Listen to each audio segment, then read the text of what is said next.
Okay, the next thing I want to talk about is recovery from inflammatory bowel disease. How do you know you're recovering from inflammatory bowel disease? Well, it's a little difference between Crohn's and colitis, because in ulcerative colitis you might see blood in the stool and mucus in the stool, where you won't necessarily always see that with Crohn's disease. You won't even always see that with ulcerative colitis, but if you are experiencing any blood in your stool or mucus in your stool, when that starts going away or stopping when you have bowel movements, you know you're working toward your recovery and things are improving.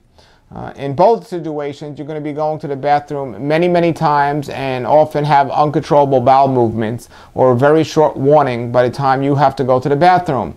When you start improving, those times, the amount of times you go to the bathroom will diminish, and also the warning signs will get longer that you're about to have to go to the bathroom. So those are two great signs that you're improving in your condition. So these are the things we want to look more closely at when we have inflammatory bowel disease.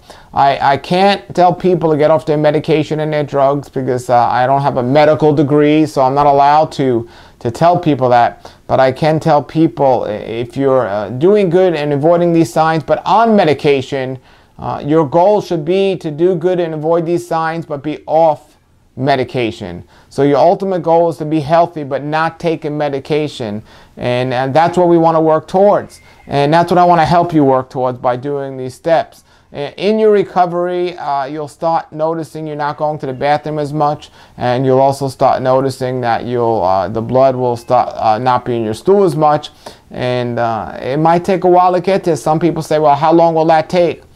Folks, it's different for everyone. I know some people that it's quicker for them than others, but you're working towards the right direction. You will notice you're improving. You will notice during what's going on, but you're not going to be completely better overnight. So you must be patient and not get stressed out and trust you're working in the right direction. And as for your recovery, we're going to talk a little about other things you could do besides just diet and eliminating things like stress. There are certain supplements you could take to help you, and we're going to talk about them in a future stage. But even besides that, there's certain things you could do, which we'll talk about.